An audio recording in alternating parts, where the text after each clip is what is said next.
Hello, everyone. Welcome to another Autodesk webinar. My name is Hagen Delos. I will be hosting today briefly. I work here at Autodesk as a community manager, but we are actually here with Outleft Productions today. They'll be discussing their variety of workflows using Maya and its powerful tools. I wanted to turn it over to Darko and Richard for a little bit more info about their project Scrap Metal. Darko, Richard?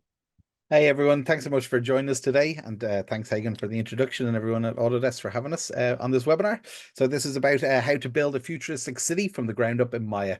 So it's with Darko Mitev and myself, Richard Keane. So I'm the owner of Outleft Productions. It's an award-winning boutique production company based in Dublin in Ireland. I've been working in the industry for over 20 years now as a writer, director and producer, and work in both animation and live action. I worked at several high-profile animation studios over the years and worked on lots of Annie, BAFTA, Emmy award-winning productions. But presenting with me today is Darko Mitev, and we first met years ago when we worked together in Brown Bag Films, and we've been developing projects ever since. And over these years, we've delighted to showcase our latest collaboration, which is the short film called Scrap Metal, which we'll see today. So Scrap Metal was created with the support of Animation Ireland and Screen Ireland through their Animation Innovation and Immersive Development Fund. So we'll start off with showing you a teaser trailer for the short film. So I hope you enjoy.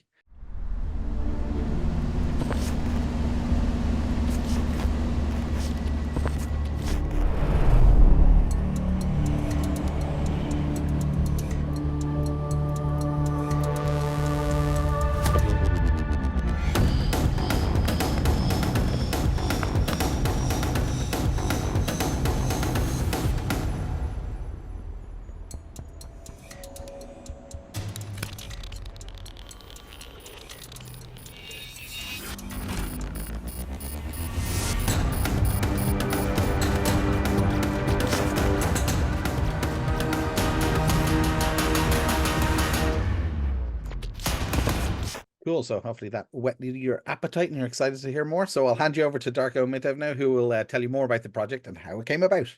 Hey everybody, thanks Richie. Everybody, my name is Darko Mitev and I'm a CG generalist. And I've been in this industry for more than 13 years now. And I'm acting as a supervisor and an art director on the project Scrap Metal. And Scrap Metal basically began it began around 2016 actually. It all began with a small design exercise that I wanted to kind of push my abilities as a concept artist, because I've been doing a lot of modeling and a lot of look development and stuff like that, and I really wanted to try and explore my own designs. And I've been very familiar in the past with creative writing. I won actually a couple of awards about creative writing. So I was like, well, why don't I start with what I know? And I basically wrote a little bit of a backstory for a ancient place that I wanted to design, and I explored a little bit of history and what kind of technology where in the history they would exist, and I started creating, and it was a lot of fun. I actually really enjoyed the process. It was a little bit of creative writing, a bit of world building, and then a lot of 3D and concepting. So at the end of the project, I actually had a beautiful piece, which I was really proud of, and it actually attracted attention online a little bit, which kind of gave me, it kind of gave me the drive to try and do a little bit more. So after that, I created a few more pieces in this world, and because I already had established a baseline for how the world is going to look like, instead of creating a new concept and a brand new idea, I decided for every other render that I'm going to do, they'll basically exist in the same universe, and I'll just try to explore different civilizations, different cultures, and that kind of led into creating different characters as well, because I wanted to try and see if I can take some common tropes which are in the world of you know, fantasy and sci-fi, and I wanted to see if I can flip them and create you know, something that we call like familiar but different, you know, so something that is um like well known to the audience, but it has an interesting twist. So after exploring a bunch of fantasy projects, I wanted to try and do something a little bit more sci-fi, and a little bit of an experiment, so to speak. And this kind of coincided with a few different things. One, I was asked to teach an environment class in the company that I was working at the time. And second, Halloween was approaching, so I wanted to be something with thematical, so it would be interesting for people. So I created this environment, which is called The Experiment, ironically, and which kind of served as, you know, a jumping point between the sci-fi and the fantasy age, or the sci-fi era, so to speak. So basically what I did was I wanted to create like a gap in history where an event happened and now we pick up you know, a couple thousand years after we left off with the old age, and now we want to see like how the world developed and progressed. And I was really inspired by retro futurism as an art style. So I really like the nice oval soft shapes in a sci-fi design, which kind of lends itself very nicely to the retrofuturism art movement. And I also wanted to combine like some brutalist architecture and some of the um yeah, some of the retrofuturism, to see if I can create something unique. So this was the very first project that I did in this new sci-fi era, so to speak. But then as I was developing the story more and more, it kind of grew and became, you know, like it became like it started from a very simple idea of I want to become better at concept art, and it kind of grew into its own entity, its own project, which I, you know, didn't really count on. And I really wanted to create something that would be like a baseline, something that would establish the look and the feel of the project for all the future artworks that I plan on doing.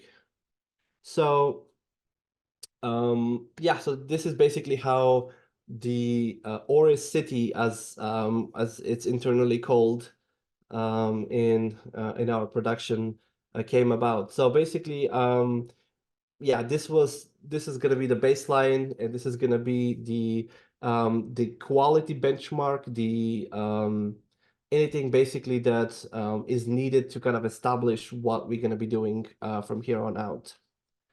And yeah, when I saw this image that Darko had posted online, I was like going, you know, what are you doing with this? This is an amazing city. We have to do something with this. And I said, could I, you know, write a story in where it's set and, you know, in the stunning world that he created? And he told me about the backstory that he created. So I tried to incorporate those elements in to the script, and that's how Scrap Metal was born. Yeah, pretty much, yeah. I've got to ask, actually, Darko, you had Yeah. some really awesome high fantasy concepts in your previous work. Can we expect some mishmash of that, like maybe like sci-fi meets fantasy stuff in scrap metal, or is that too spoilery? Not in scrap metal, but there, like after scrap metal is finished and we continue to develop this world, we definitely want to explore that as an option, because to me that's very intriguing idea of having ancient ruins, so to speak, or ancient monuments coexisting in a sci-fi world. So scrap metal is a little bit more self-contained story, and it happens in a small section of the city. So the city that we built, that we imagined and designed, is actually quite large. And the scrap metal is basically like literally one street from top to bottom.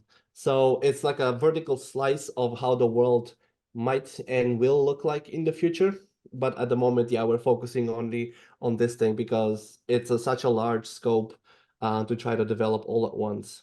And yeah, I because love it was that. Yeah, it was such a we had lots and lots of conversations about this because there was this scenario of like going, this is a new IP to people, so we sort of didn't want to confuse people. We had lots of different races and stuff. We have our lead Yeah, protagonist is a like we'll call her a human, and we were like going, if you throw in elves and all these other characters, it might just get too confusing. Who is this? Because it was the main story is the human versus robot and yeah. sort of versus AI. So that's the sort of the through line. So if we threw anything else, it might just get confusing. So there's definitely potential there, but for the short, we tried to make it nice and simple.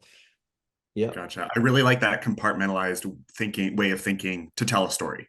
That's so cool. Yeah, thank you.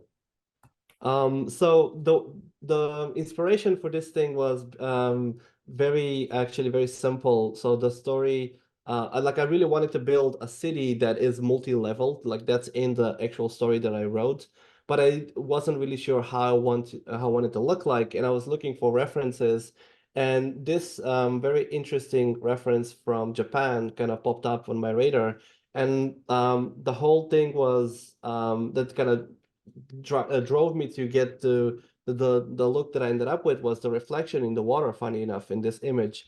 Because when I saw the building kind of reflecting down and it looked like the city continues all the way down, this is where I knew I wanted to explore this as an option and see if that's something that can work for us. Another thing in this reference is everything is very cramped and very minimal.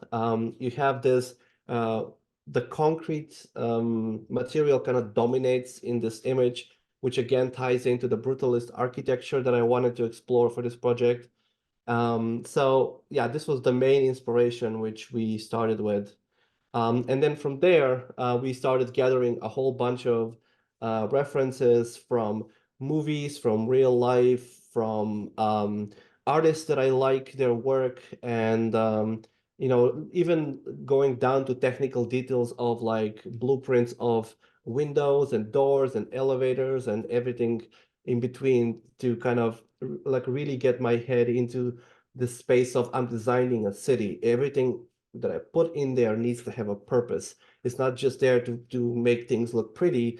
It needs to have a purpose, especially when you're designing this kind of a, a bare bones, so to speak, brutalist feel to the city. It's very important that every object that you put in there has a very specific reason why it's there. So if we look at some of the reference that I've decided to use, you can see that pretty much every reference has a place somewhere in this artwork. And that was very intentional because when you have such a very large reference board like the one that I've collected, it can get very overwhelming and confusing, and you might start bouncing around and try to design everything and you end up with nothing at the end. So it was very important to really narrow down my references only to the essential and have a second reference board, which is very necessary for the creative process. The other one is great for inspiration, for coming up with ideas, but when it comes to actually designing and modeling, I really wanted to focus my my efforts. But actually, and Darko does go into a lot of detail in this. You don't even see, but there's elements of where he's designed his own type of screw heads, and there's plastic Yeah. inside the window doors. Because I would suggest people not to go into so much detail, but he loves it so much. It's amazing. It's you definitely see the quality of work when it comes out. So it's worth it in the end, but not production friendly sometimes. Yeah. So yeah, that's kind of goes like the artist in me wants to model and detail everything out because I nerd out over details and things like that. But when it comes to the grand scheme of things, people rarely gonna notice any of this. So just to kind of give you an idea of how the whole city began, it was literally from scratch. I did not use any kit bash elements from online libraries and things like that, because the whole point of this was me trying to design something. So if I were to use third-party assets, then you're not really designing, you're just composing a scene, which is a different skill and a different, a different goal, basically. My goal was, try to design something that is relatable. It feels that it could exist, but also it has, a design element to it. Because a lot of the times the real world can be very bleak especially when you're just looking at like an alleyway. There's nothing really appealing in that. But as a designer, that's my job, to try to get something that is really simple and something that exists and is like a mundane to us. We don't even pay attention when we walk by some of these alleyways, and then try to work with lighting, with composition, with adding story elements that will basically try to try to make a piece of art out of an ordinary subject or object.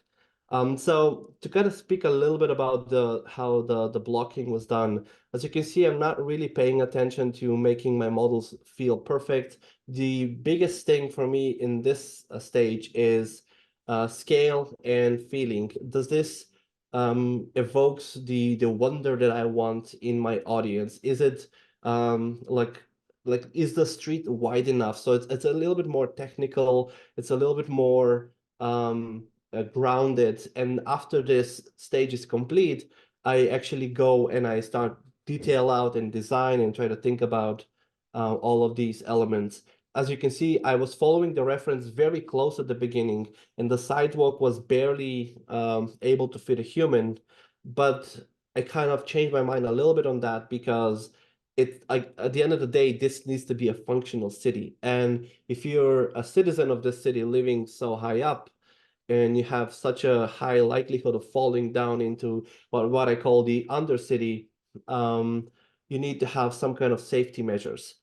So like, as you can see, I'm progressively starting to add a lot more details. And as my thought process kind of develops, I advance the design. And I don't do only the design in my modeling. The blocking is actually where I do a lot of the design work, because like I said, the design is based on necessity, and the blocking is the stage where you kind of go and facilitate that. So I really wanted to try to push the block out, and I kind of developed this. I kind of stole this term from the animators. They have blocking and blocking plus. So that's I kind of stole their term a little bit, and I call this a blocking plus, because if you were to do like a previous or anything like that, some of the buildings that I ended up with turned out a little bit more detailed for a block out. But for me, it was important because, like I said, design and blocking and modeling was all kind of converging and kind of melding a little bit. So then from there, going into modeling, you can see this is like where I left off in my block out. And then if we look at how the whole world progressed, you can see everything still kind of stays there. Some objects have shifted, some got more detailed. I decided to do some negative space and play with shadows and light. And but the overall feeling, the overall structure of the city basically stayed as it was in the blocking.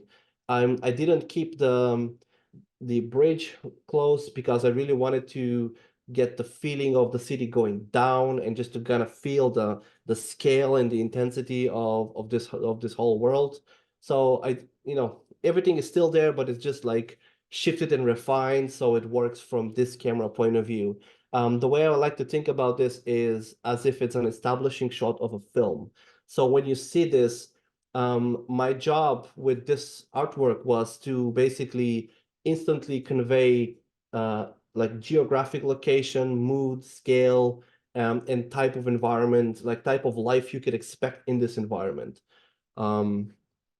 So one thing I was really I kind of discovered while I was doing this is adding lighting while you model is super important.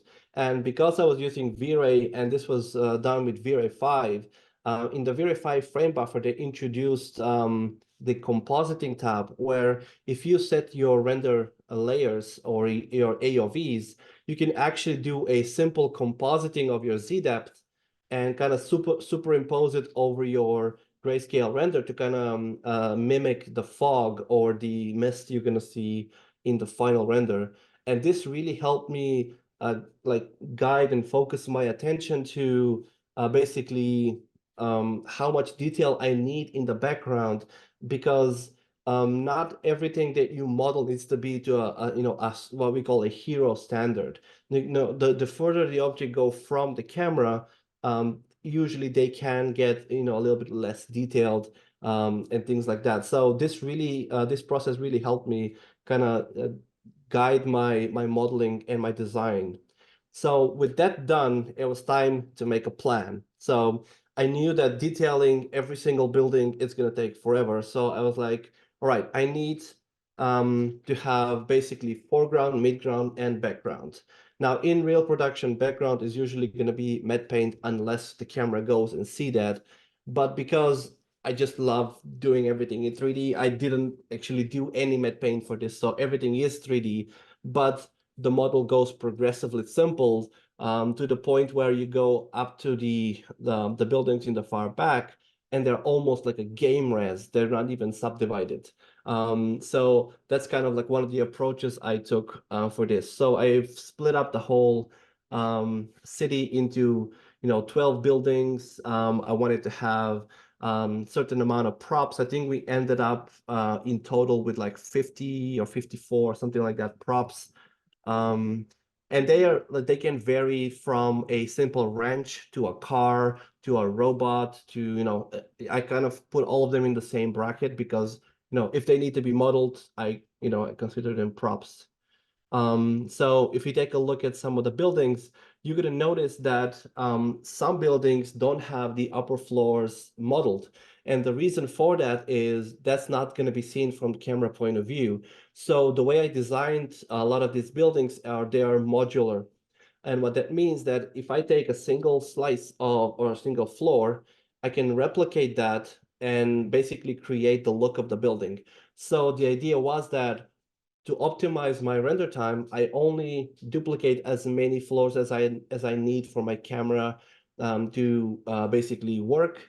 And then I leave the rest of the building in for casting shadows and reflections, but I don't necessarily need all the details that I would usually get from a like a real building, which goes all the way up.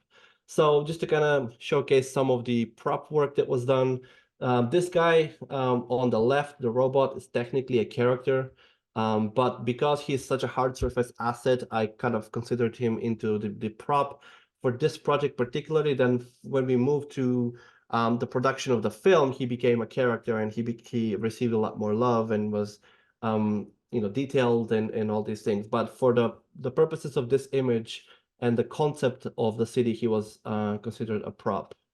And showcasing some of the modeling approach, I've used a combination of polygonal modeling and subdivision modeling. When I start modeling, I usually don't pay attention to topology that much for hard surface assets.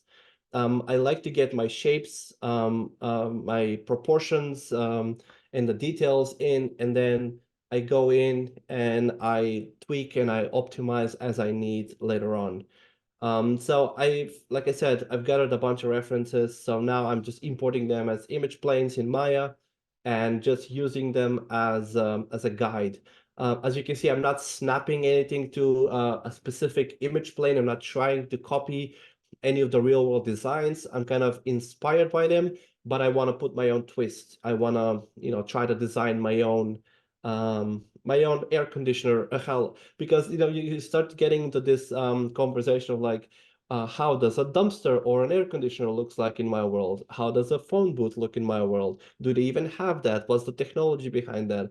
It kind of drives the whole it kind of drives the whole design process.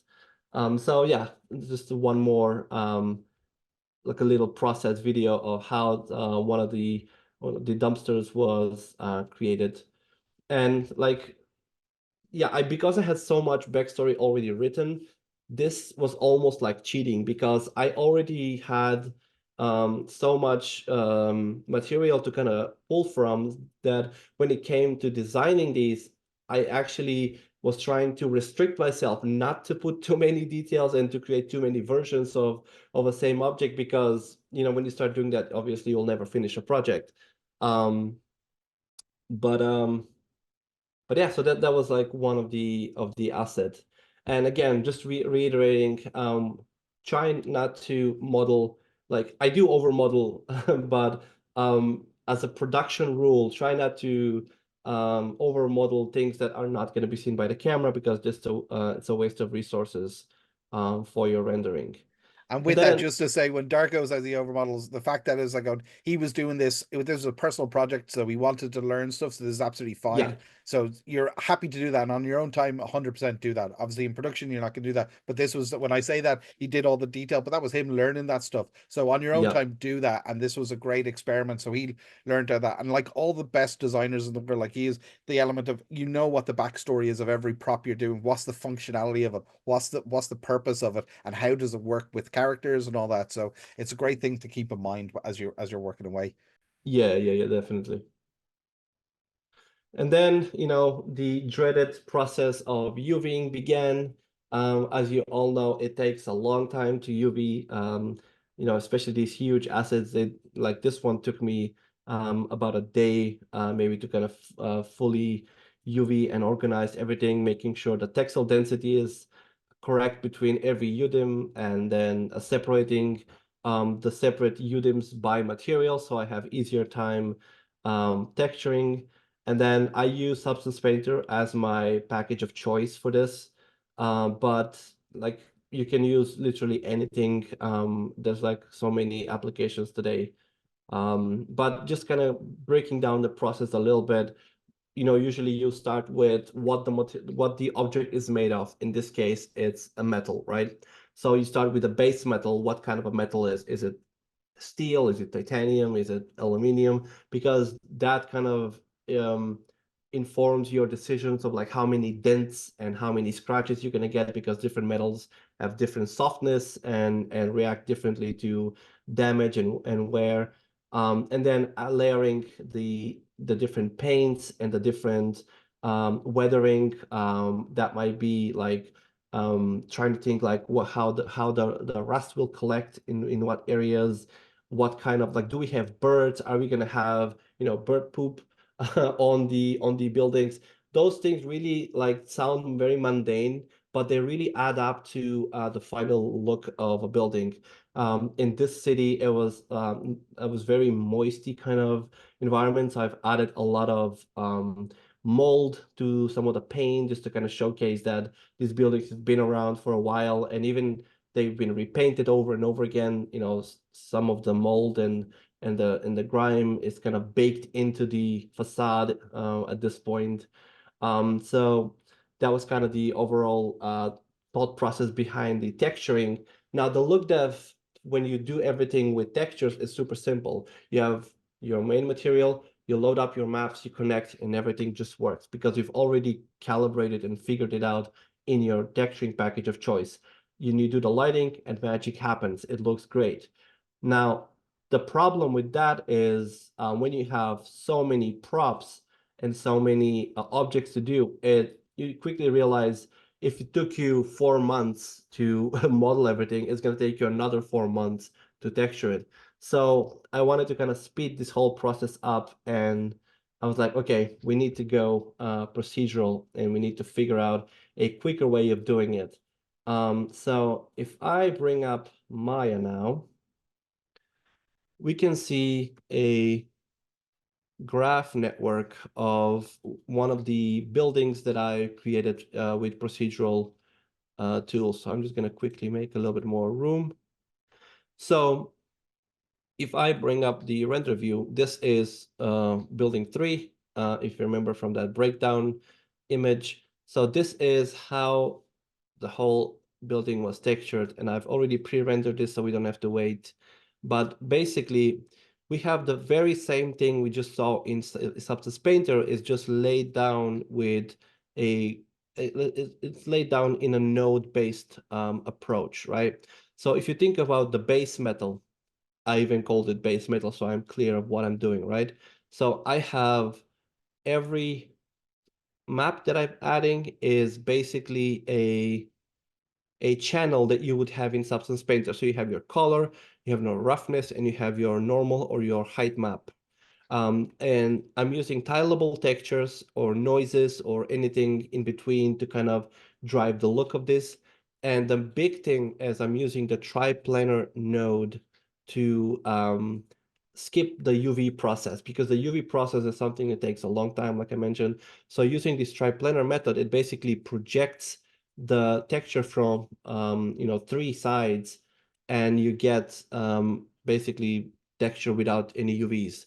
And then I'm using a lot of remap nodes. Basically, if you think about these as color correction, so this would be your hue saturation. It can be anything from a ramp to contrast. Anything in between can be done with these nodes. So this material by itself, if you render it, you get this look. So nothing too exciting at the moment. You have a little bit of a breakup. You have, some metalness going on because, again, it's a metallic object. And then you create your second layer, which is your paint.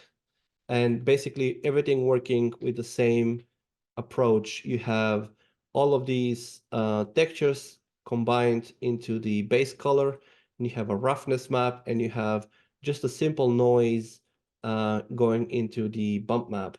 So if we look at that,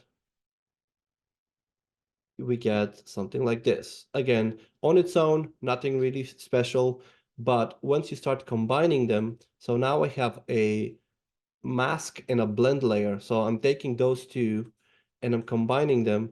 And I'm adding a third layer for the scratches, and again, a mask for that. So you can see I'm slowly starting to build all of these layers. So all of them combined into a blend shader, I'm starting to get something that looks interesting. I get the shiny layer that I just showed you kind of poking through with that grungy mask. And then I have some of the bigger patches that are being taken from some of the layers below. And then I just keep layering things up. I have my rust, and I'm using an ambient occlusion as a mask.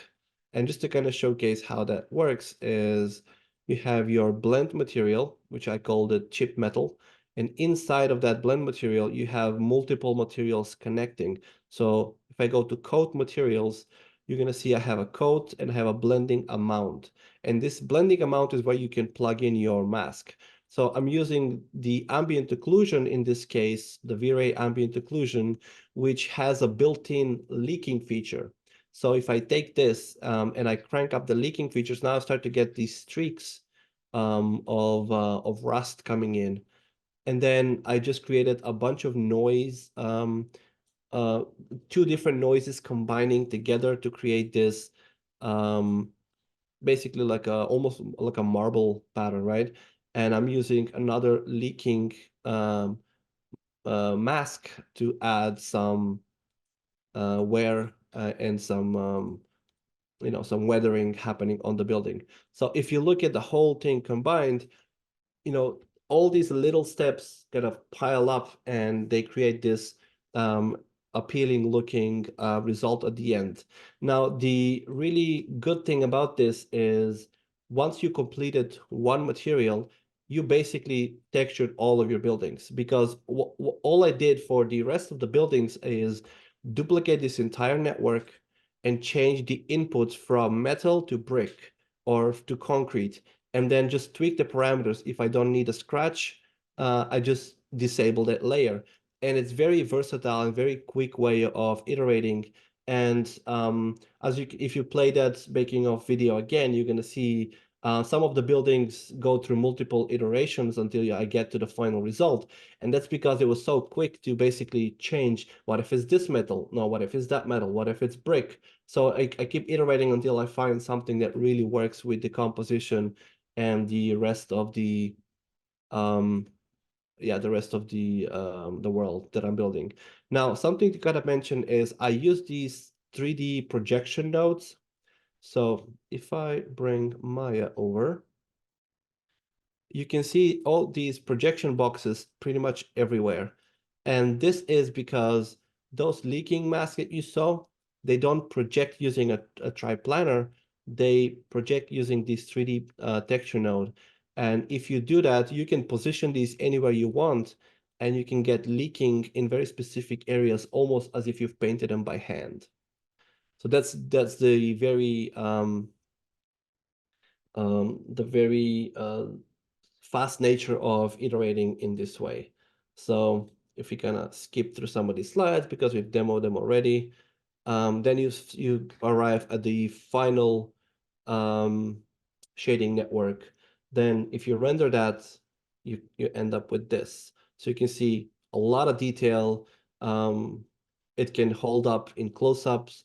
This image was rendered at 10K resolution. So, even at 10K, it holds very well. Now, it was all done, and I had to do lighting. And this is where things started to go really crazy with the render times, because massive city requires massive amount of lights, because every building needs its own lighting to kind of showcase. Now you can do this a couple of ways. You can put emissive shaders on windows and stuff like that, try to fake that. And in some cases I did that as well, but I really wanted to capture the feeling that the light is inside the apartment and not stuck on the window. And because this was a concept art, I didn't really care about optimizing it just yet, because at this point, scrap metal was not even in the conversation. This was basically me trying to do beautiful art, right? So every building, like what I did is I extracted every building into a separate Maya file, because divide and conquer, easier to process, easier to manage, easier to look dev, and easier to light. So what I did was I lit every building in a separate Maya file using the dome light, which is basically the HDRI, the main lighting, and then some of these sunlights. And then I placed lights inside of every apartment or next to a neon sign or anything in that regard where I need specific lighting. And then when I reference that building back into the main set, I get all the lights together. So at the end, we ended up at 221 lights. And one thing is very interesting about this is because I wanted to showcase the damp and moist look of the whole environment, instead of creating one directional light serving as my sunlight, I created multiple area lights and positioned them to shine from the same direction but at different places. Basically, painting with light, so to speak. So I positioned all the lights to kind of hit very specific buildings where I want my audience to look at. And that kind of gave the illusion that the light is coming through the clouds and there are gaps into the clouds. So you see pockets of light here and there, but not one giant stream of light the way you would see in a bright sunny day. And then when everything was done, I set my render, and after I can't remember exactly, but I think it was like a full night and day to render the whole thing in 10K resolution. I did the compositing in Nuke. The compositing was super simple. I didn't do any special things. I did a bunch of glow nodes for very specific neon signs and lights, just to kind of enhance that. And I've added a couple of specular layers on top of some of the metallic objects to kind of bring them up a bit, but that was pretty much it. And then at the end, a Z depth and a little bit of color correction, and we got this. So if you break down all the layers in comp, this is how they look like.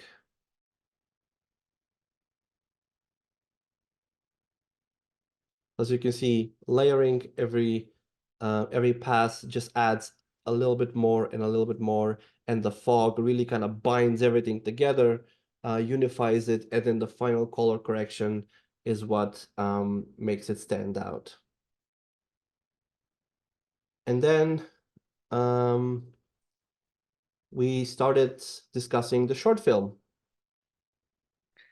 So yeah, so when we saw this set, we sort of we knew it needed to be slightly updated. You'll see here some of the logos and stuff like that was done, and this will help tell our story.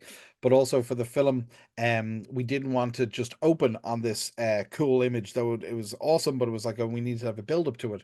So we also didn't want to just have credits at the start, just a simple text thing. So we were like, oh, can we combine the two? So we sort of figured out a way to integrate it from a natural beginning, where we can sort of have in where we can have the title cards integrated into the set in a natural way and then flow up. So we came into this beautiful vista at the end. So we can now show you the opening sequence.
And that's all you get to see for now.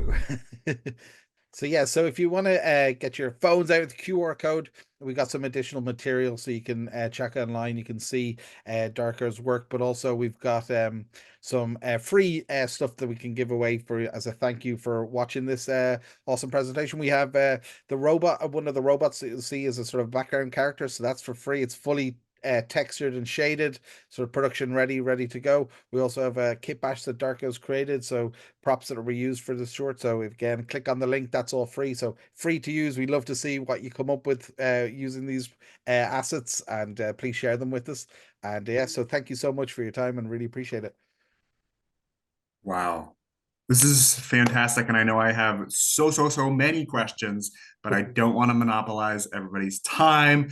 And I want it to be open format. So if folks want to drop their questions in the Q&A, I do have a few questions, and I will kick off the Q&A because I don't see any in the chat yet, in the question and answer chat yet. So Darko, when you were talking about Z depth, I was actually really interested. Was that pass? Is that like are you doing that only in the blocking and blocking plus stages, or do you have to re-render all of that after you do, your highly detailed pass and everything? That's actually a really good question. And Z-depth is something that the renderer, any renderer, can generate for you. So all you need to do basically is you go to your render settings. Actually, I can open up Maya and kind of demo that real quick. So basically what you do is you go to your render settings, and you set up the minimum and the maximum distance you want your passes to be generated by. So this is in the render elements. If you can see, I have a Z-depth pass over here. So the way this works is you have your attributes and you have your whites and your black and your minimum and your maximum depth. And this is what calculates the gradient, which is, going further from the camera becomes, goes from black to white, or you can flip it. And this is useful, like I said, for modeling, but it's even more useful at the very end because you render out your fog, which is the volumetric fog, and this is part of the look. But then you can also take your Z-depth and multiply it, or not multiply it, actually add it, like screen it, plus it on top of your fog pass in Nuke, or After Effects or any comp package, and you get to enhance the fog. You can even use the Z-depth as a color correction tool. Let's say you want your city to be bluish close to camera and go more warm as it goes towards the distance. Well, you can use the Z-depth pass as a mask in your color correction. So if you have like a blue to orange gradient, you can use the Z-depth into the mask of that so that you get different colors throughout the depth. And this even works if you have a camera movement because it's a volumetric pass. So, okay, interesting. So how does that interact with like an AO pass? I know that you were doing some AO stuff locally in the textures. Is that like is your AO pass, ambient occlusion pass, baked in to the textures, and then you're doing the Z depth on with the camera, right? Yes, so the AO is basically your contact shadows, right? So AO is I have an extra pass.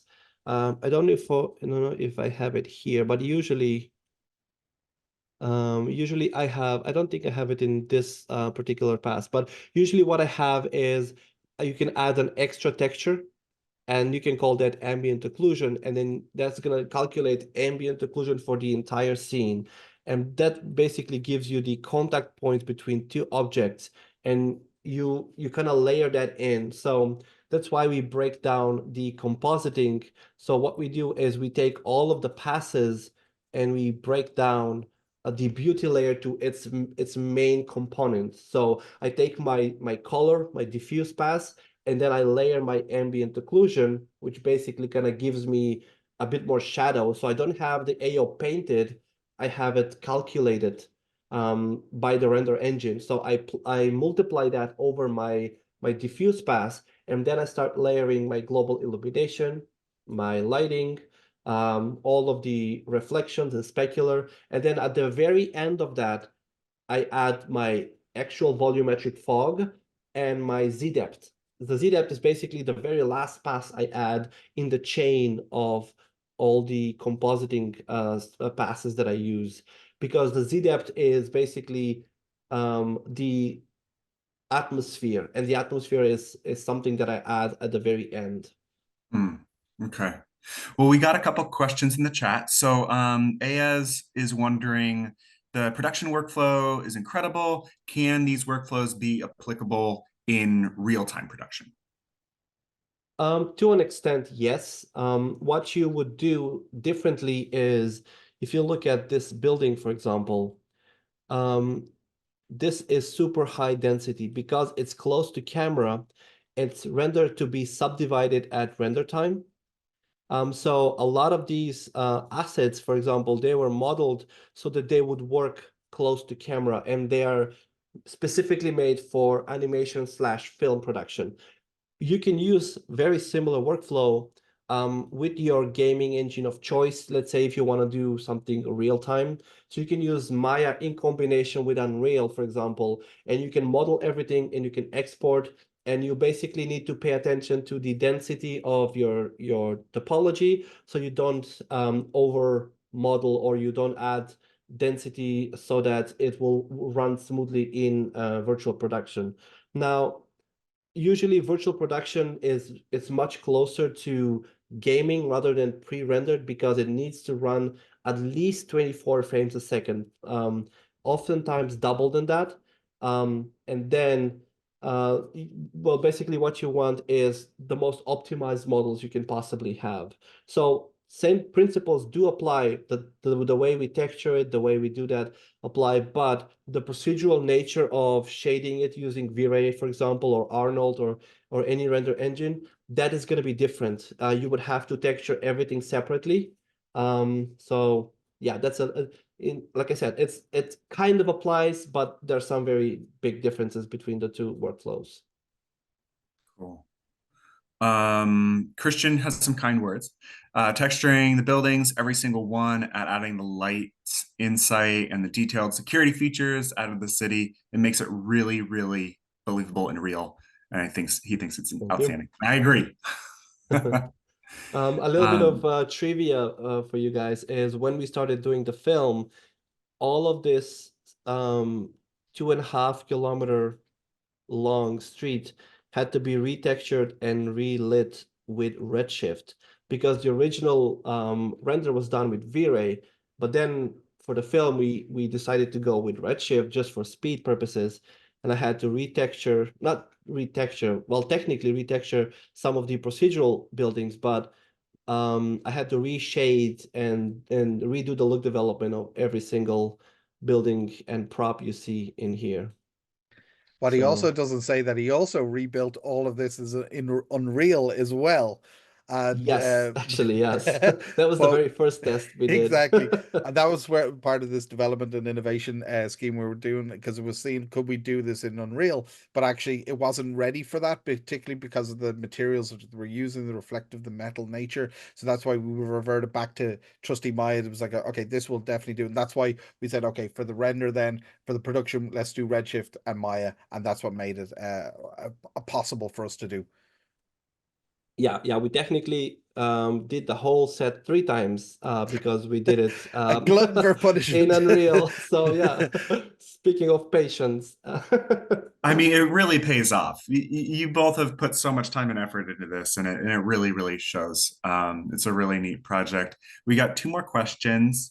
Yep. Marco Mazza is wondering, how do you see the impact of AI tools in your workflow? Now, keep in mind, before you answer this question, we have 1 more question, and we have about 5 minutes left. Yes. So AI is not something that I currently use, just because as an artist, I like to keep my skills sharp and I like to develop them even more. Now, I believe AI can be useful, but the way it's currently implemented is not it's not to my liking, should I say. Like I like AI to speed up my UV process, my GI calculations, my topology workflow. I don't want it to make the art for me, like the meme said online, I want AI to do my laundry, not to do my art. That's kind of like I want to do the laundry of 3D, not the final product. So at the moment, I'm kind of staying away. I'm paying attention, but I'm kind of abstinent like at the moment. Yeah, Absolutely. and that's the general policy of the production company, is because we want to support artists and all that. And of course, we use AI a lot regarding Google Maps is AI, and there's a lot of those things. And this whole thing is to help production wherever possible, but it's not the help the artist wherever possible. But at the moment, we're not integrating into our system, and it's let the artist do the creative flow, because yes, AI is great for if you don't have much artistic ability to, if you want to create a pitch deck for a quick way, yeah, great. Everybody knows it's AI though, and it's sort of that open, okay, that's fine. But then you then can employ an actual artist to then do the proper work, because that's where the love and the attention will really shine through. Yep. Absolutely. And I'll go on record to say that Autodesk's standpoint is to empower artists and take care of those mundane tasks and automate those systems and not take away anything from the artist's hands. Great to hear. A lot of the listening that we've been doing is reflected in that. And yeah. Last question from Ayaz. How much modular can the modes can be a more realistic look? I do not understand this question. How much modular can the modes? I I think do I not know what he's understand this referring to. Yeah, the idea is if you do everything models. modular and procedural, it tends to look modular and procedural. So I think what he's implying is how much can you push the modularity and still have the realistic look? At least Yes. that's how I interpret the question. If that is the question, it's a fine balance, right? So if you look at architecture in general, it is by nature very modular, especially buildings, right? You have one floor replicated, you have a skyscraper. Now, what the trick is randomizing certain elements after you've done the modularity. So what I do is, if my modeling is very procedural, I try with my shading to add some visual differences between them. You can do this even in compositing, which is what I did, is in the buildings in the back, I select every second floor using my Cryptomatte pass, and I color correct them. One of them goes yellow, one of them goes red, one of them goes blue, just to kind of give a little bit more differentiation and get some color back into the world. So yes, modularity can be dangerous if you overuse it, but I think with a bit of tweaking and some clever tricks, you can make it work. Wonderful. Well, I think with that question, we're gonna wrap up today's webinar. I first want to say thank you, thank you, thank you, Darko and Richard, for joining us. This was fantastic. This was super cool. So really appreciate you guys. Also, really appreciate everyone who attended. Darko, do you want to put up on your screen really quick the QR code that folks can scan to learn Yep. more about Outleft and scrap metal and everything? Please go to that. They've done so much work, obviously, on this project, and if you want to keep updated on the on scrap metal and everything that they're doing, please scan that code, and you can see the full length soon. I don't know, no spoilers, but I'm sure it's coming out in a bit. So appreciate you all, and from Autodesk, have a good rest of your day. Take care, everybody. Thank you so much. Really appreciate it. Thanks to everybody for watching. Yeah, thanks for the invite. It was a pleasure. Yay. Bye. Bye. Bye bye.